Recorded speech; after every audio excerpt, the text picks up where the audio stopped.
बिस्मिल्लाहिर्रहमानिर्रहीम अस्सलामु अलैकुम वरहमतुल्लाहि वबरकातुहू। नाज़रीन, आप देख रहे हैं दुनिया मेरे आगे यूट्यूब चैनल और मैं हूं गुलाम नबी मदनी।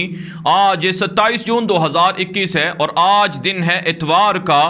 नाज़रीन, इस वीडियो के अंदर अफगानिस्तान की ताज़ा तरीन सूरत हाल आपके सामने रखेंगे। अफगान तालिबान और काबुल फौजों के दरमियान कहां कहां पर लड़ाई जारी है, अफगान तालिबान किन किन इलाकों पर फतह हासिल कर रहे हैं, क्या वाकई काबुल फौजें तालिबान को शिकस्त देकर मुख्तलिफ इलाकों से तालिबान का कंट्रोल ख़त्म कर रही हैं या फिर ये प्रोपेगेंडा है, ये आपको इस वीडियो के अंदर बताएंगे। नाज़रीन, बदनाम ज़माना मुजरिम जनरल अब्दुल रशीद दोस्तम तुर्की के अंदर है, छुपा हुआ है। खबर है कि उसे जहर दे दिया गया है, क्या वो मरने जा रहा है, ये भी आपको बताएंगे। और इसी तरह से आपको बताएंगे कि काबुल की कठपुतली हुकूमत ने पाकिस्तान के खिलाफ घिनौना इल्ज़ाम लगाया है कि पाकिस्तान अफगान तालिबान को हथियार और असलहा फराहम कर रहा है। ये इल्ज़ाम काबुल हुकूमत के एक्टिंग इंटीरियर मिनिस्टर ने लगाया है। क्या वाकई पाकिस्तान तालिबान को असलहा दे रहा है या फिर दर्द और तकलीफ इस बात पर है कि अमेरिका को पाकिस्तान ने फौजी अड्डे क्यों नहीं दिए और अशरफ गनी की हुकूमत को बचाने के लिए पाकिस्तान अपनी सरजमीन क्यों नहीं दे रहा है, ये भी आपको बताएंगे। लेकिन आगे बढ़ने से पहले आप इस वीडियो को लाइक कर लें, दोस्तों के साथ शेयर कर लें और अपनी राय भी कमेंट के जरिए से दिया करें। और हमारे ट्विटर अकाउंट गुलाम नबी मदनी को फॉलो नहीं किया, उसे भी फॉलो कर लें, क्योंकि बहुत सी खबरें वीडियोस ऐसी होती हैं जो ब्रेकिंग न्यूज़ होती हैं, वो सिर्फ और सिर्फ आप हमारे ट्विटर अकाउंट पर जाकर देख सकते हैं। जी हाँ नाज़रीन, बात कर लेते हैं सबसे पहले अफगान तालिबान की ताज़ा तरीन कार्रवाइयों की, ताज़ा फतूहात की। इस हवाले से नाज़रीन, तालिबान के तर्जुमान ज़बीहुल्लाह मुजाहिद ने ट्विटर अकाउंट पर लिखा है और दीगर तालिबान के सहाफ़ी और ज़राए से जो हमें खबरें मिल रही हैं कि अफगान तालिबान ने रात गए बड़ी कार्रवाइयाँ की हैं और मुख्तलिफ अजला पर और मुख्तलिफ इंतहाई अहम हसास मकामात पर कब्जा किया है। इस हवाले से खबर है कि सूबा तखार का ज़िला रस्तक है जिस पर तालिबान ने कब्जा जमा लिया है। यहाँ पर 50 से ज़ायद काबुल फौजी सरेंडर हुए हैं। भारी असलहा माल गनीमत के तौर पर मिला है। 10 के करीब टैंक और रेंजर गाड़ियाँ भी तालिबान को हासिल हुई हैं। इसके अलावा नाज़रीन, एक और बड़ी खबर है, जो सबसे बड़ी कार्रवाई है तालिबान की, वो सूबा मैदान वर्दक है, जहां का डिस्ट्रिक्ट चक है जिस पर तालिबान ने कब्जा कर लिया है।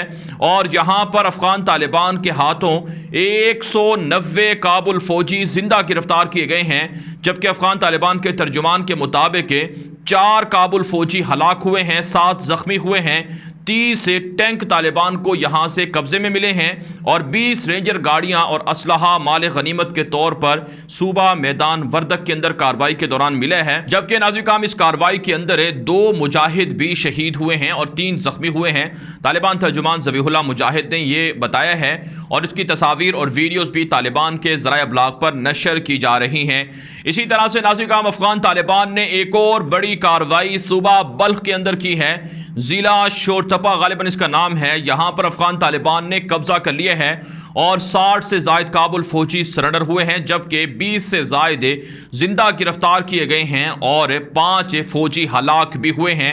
भारी असलहा माल गनीमत अफगान तालिबान को सूबा बल्ख के ज़िला शोरतपा में हासिल हुए है। नाज़रीन, ये वो ज़िला है जहाँ पर अता नूर मोहम्मद ने गुज़श्ता रोज़ दौरा किया और यहाँ के लोगों को हथियार फराहम करके तालिबान के ख़िलाफ़ लड़ने पर आमादा किया। लेकिन 24 घंटे भी ना गुजरे, अफगान तालिबान ने इस डिस्ट्रिक्ट पर कब्जा कर लिया है और बल्ख का जो मरकज़ी इलाका है, मरकज़ी शहर है मज़ार शरीफ, उस पर भी तालिबान की पेशकदमी जारी है। आप जानते हैं सूबा बल्ख जमीयत इस्लामी के अता नूर मोहम्मद के कंट्रोल में रहा है और ये यहाँ पर गवर्नर भी रहा है और काफ़ी इसका अपना इलाका समझा जाता है।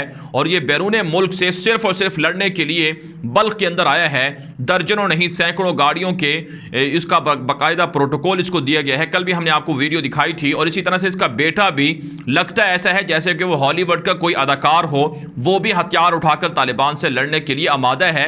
लेकिन जब तालिबान इनके घरों तक पहुंचेंगे तो ये लोग यहां से फरार हो जाएं। ऐसा कि नाज़रीन, अब्दुल रशीद दोस्तम अफगानिस्तान से सूबा फारियाब से फरार हो चुका है जब तालिबान सूबा फारियाब पर कंट्रोल कर रहे हैं। तो इसलिए हम ये बात कह सकते हैं कि अफगान तालिबान के खिलाफ जिन जिन लोगों को उकसाया जा रहा है कि वो लड़ाई करें, वो चंद एक ग्रोह हैं, चंद एक तंजीमें हैं। तालिबान के तर्जुमान और तालिबान के जो दीगर जो मुजाहिदीन सोर्सेज हैं वो ये दावा कर रहे हैं कि हमने दुनिया के 50 मुल्कों को शिकस्त दी है और जो दुनिया के 50 मुल्क थे इनके पास दुनिया की सबसे एडवांस टेक्नोलॉजी, हथियार और असलहा था, वो हमसे हार गए, हमसे मार खा गए। तो क्या अफगानिस्तान के अंदर जो 50 गिरोह होंगे जिनके पास दुनिया के 50 मुल्कों की तरह असलहा नहीं है, हथियार नहीं है, तो क्या वो हमें शिकस्त दे सकते हैं? यकीनन नहीं दे सकते। तालिबान कहते हैं कि हम इन पर चंद दिनों में कंट्रोल हासिल कर लेंगे। सुबह बल्ख का जिला शोरतपा जो हमने कब्जा किए है, ये एक पैगाम है अता नूर मोहम्मद और उनके इत्तेहादियों को कि हमारे रास्ते में ना आया जाए, हम हर रुकावट को उखाड़ कर फेंक देंगे, हर रुकावट को हटाना जानते हैं, लिहाजा जो भी रास्ते में आएगा उसे काट कर रख दिया जाएगा। तालिबान ये वार्निंग दे रहे हैं मुख्तलिफ ज़राए अबलाग के जरिए से। इसके अलावा नाज़रीन काम एक और बड़ी कार्रवाई अफगान तालिबान ने सुबह कापसिया में की है। यहाँ का डिस्ट्रिक्ट तकाब है जिसे तालिबान ने फतह कर लिए है। 2 काबुल फौजी यहाँ पर हलाक हुए हैं, 4 जख्मी हुए हैं और कई सरेंडर भी हुए हैं। 2 टैंक भी यहाँ पर तालिबान ने तबाह कर दिए हैं। साथ साथ नाज़रीन काम अफगान तालिबान की जानिब से एक सख्त तरीन वार्निंग लेटर जारी किया गया है जिसमें सुबह गजनी में 3 मुजाहिदीन को जो शहीद किया गया था उनकी लाशों को जिंदा जलाया गया है। तालिबान के सियासी दफ्तर के तर्जुमान डॉक्टर नईम वर्दक ने, ज़बीहुल्लाह मुजाहिद ने, सुहेल शाहीन ने और दीगर जो ऑफिशल्स हैं उन्होंने बाकायदा वार्निंग जारी की है कि मुजाहिदीन की लाशों की बेहुरमती करना, उनको जिंदा जलाना काबिल मजम्मत अमल है। हम भी काबुल फौजियों को हलाक करते हैं लेकिन काबुल फौजियों की लाशों की बेहुरमती नहीं करते। अगर कोई काबुल फौजी ज़ख्मी होता है तो हम उसका इलाज करते हैं, लेकिन ये इंसानियत से गिरी हुई हरकत है कि जो मुजाहिदीन की लाशें हैं उनको ज़िंदा जलाया जा रहा है। नाज़रीन काम जंग है, जंग के अंदर जहाँ शहादतें हैं, जहाँ कुर्बानियाँ हैं, वहीं फतूहात भी हैं। इसलिए अफ़गान तालिबान की ताबड़तोड़ कार्रवाइयाँ जारी हैं जिसमें काबुल फ़ौजों के और उनके इत्तेहादियों के परखच्चे तालिबान उड़ा रहे हैं। तो ये बड़ी कार्रवाइयाँ हैं रात गए जो अब तक हमारे पास सामने आई हैं, जिनमें कम अज़ कम काबुल फ़ौज के 300 के करीब फ़ौजी अहलकार हलाक या ज़ख्मी या जिंदा गिरफ्तार हुए हैं और सरेंडर हुए हैं, जबकि तालिबान को 50 से ज़ायद रेंजर गाड़ियाँ, टैंक और दीगर असलहा भी हासिल हुआ है। तो तालिबान इसे अपनी बड़ी फतह करार देते हैं। नाज़रीन काम अब बात कर लेते हैं कि बदनाम ज़माना जनरल अब्दुल रशीद दोस्तम अफ़गानिस्तान से तो फ़रार है, तुर्की के अंदर रपोश है। इस हवाले से राइटर्स के एक सहाफ़ी ने इंकिशाफ किया है कि अब्दुल रशीद दोस्तम तुर्की के अंदर मौजूद है, जहाँ उसके घर वाले, उसके अहले खाना मौजूद हैं और अब्दुल रशीद दोस्तम को जहर दे दिया गया है। अब ये जहर किसने दिया है? क्या उसे अफ़गानिस्तान के अंदर जहर दिया गया है या फिर तुर्की के अंदर जब वो पहुंचा है तो उसके घर वालों में से किसी ने जहर दिया है? इस हवाले से तहकीकात हो रही हैं, लेकिन ये बात कंफर्म हो रही है कि अब्दुल रशीद दोस्तम को जहर दिया गया है ताकि वो वापस अफ़गानिस्तान ना आए। और बहुत से ज़राए तो ये भी बता रहे हैं कि शायद अब्दुल रशीद दोस्तम खुद ड्रामा कर रहा है कि उसकी तबीयत ठीक नहीं है, वो बीमार है, उसे जहर दिया गया है, लिहाजा वो अफ़गानिस्तान वापस नहीं आ सकता। सुबह फारियाब के अंदर तालिबान के ख़िलाफ़ है, अपने जंगजुओं के साथ मिलकर लड़ाई नहीं कर सकता ताकि अफ़गानिस्तान के लोग उसे लान तान ना करें। इसलिए ड्रामा और ये बहाना रचाया हुआ है अब्दुल रशीद दोस्तम की जानिब से।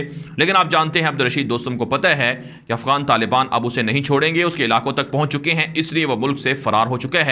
यही वजह है बहुत से ज़राए ये बात कहते हैं कि काबुल फ़ौजों को तालिबान के रहमो करम पर छोड़कर उनकी जो लीडर हैं वो बैरून मुल्क भागे हुए हैं, जैसे कि असदुल्ला खालिद जो अफ़गानिस्तान का डिफेंस मिनिस्टर था वो भी अफ़गानिस्तान से फ़रार है, जबकि उनकी फ़ौजें उनके सामने हथियार डाल रही हैं या हलाक हो रही हैं। तो इस पर जो काबुल की हुकूमत है उस पर सख्त तनकीद हो रही है। इसके अलावा नाज़रीन काम अब बात कर लेते हैं पाकिस्तान के ख़िलाफ़ काबुल हुकूमत के एक्टिंग इंटीरियर मिनिस्टर जिसका नाम जनरल अब्दुल सत्तार है, उसने इल्ज़ाम लगाया है कि अफ़गान तालिबान पाकिस्तान से असलहा ले रहे हैं, पाकिस्तान से हथियार ले रहे हैं और हमारे ख़िलाफ़ लड़ाई कर रहे हैं। लिहाजा जो तालिबान की फतूहात हैं इनके पीछे पाकिस्तान है और पाकिस्तान की ISI और पाकिस्तान की आर्मी है। नाज़रीन काम ये इल्ज़ाम कोई पहली मरतबा नहीं लगाया गया है, बल्कि अशरफ गनी पिछले कई सालों से पाकिस्तान पर यह इल्ज़ाम धर रहा है, इल्ज़ाम लगा रहा है भारत की ईमा पर, अमेरिका की ख्वाहिश की बिना पर, और इस वजह से कि चूंकि पाकिस्तान अशरफ गनी को मदद नहीं देता है, इस वजह से अशरफ गनी की हुकूमत के लोग पाकिस्तान पर इल्ज़ाम लगाते हैं।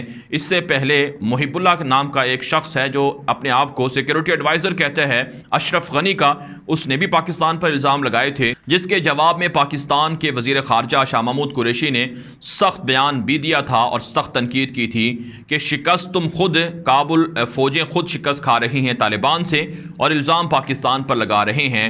पाकिस्तान को इल्ज़ाम लगाने से पहले अपना हुजम काबुल हुकूमत देखे और अपनी ताकत देखे और फिर पाकिस्तान पर उंगलियां उठाएं। पाकिस्तान अफ़गानिस्तान के अंदर पिछले 20 सालों से कुर्बानियां दे रहा है और पॉजिटिव रोल प्ले कर रहा है, लेकिन इल्ज़ाम पाकिस्तान को है।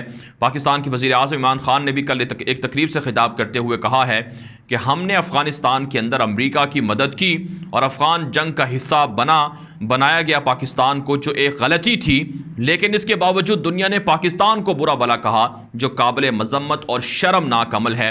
अब नाज़रीन काम, ये जो अशरफ गनी के लोग पाकिस्तान पर इल्ज़ाम लगा रहे हैं, इसके पीछे जो असल रीज़न है, जो असल वजह है, वो तकलीफ़ और दर्द है, वो उनकी चीखें हैं कि आखिर पाकिस्तान ने अमेरिका को फ़ौजी अड्डे क्यों नहीं दिए, आखिर पाकिस्तान तालिबान की हुकूमत के ख़िलाफ़ अशरफ गनी की मदद क्यों नहीं कर रहा है। और नाज़रीन काम, इनको तकलीफ़ है कि आखिर पाकिस्तान अफ़गानिस्तान से मुल्हिका बॉर्डर को सील क्यों कर रहा है, आखिर पाकिस्तान ने अफ़गानिस्तान के साथ मुल्हिका बॉर्डर पर फेंसिंग क्यों की है, बाड़ क्यों लगाई है। और उन्हें यह भी तकलीफ़ है कि पाकिस्तान के वज़ीर आज़म इमरान खान ने ताज़ा बयान ये क्यों दिए है कि हम अगर तालिबान अफ़गानिस्तान पर कंट्रोल करते हैं तो हम किसी भी तरह का ना तो ख़ुद कोई मिलिट्री एक्शन करेंगे और ना ही अपनी सरजमीन तालिबान के ख़िलाफ़ किसी को इस्तेमाल करने देंगे।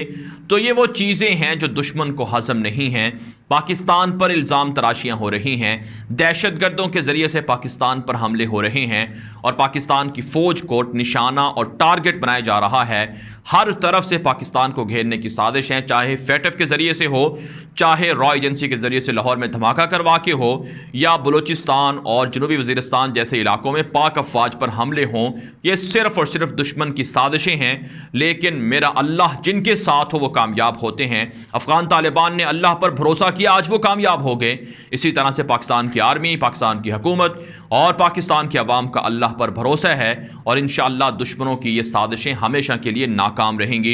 इस वीडियो के हवाले से आपकी क्या राय है, अपनी राय कमेंट के जरिए से ज़रूर हम तक पहुँचाएँ। मज़ीद खबरों के लिए आप हमारे ट्विटर अकाउंट गुलाम नबी मदनी को लाजमी फॉलो कर लें। आज के लिए इतना ही, इजाज़त दीजिए। अल्लाह हाफ़िज़।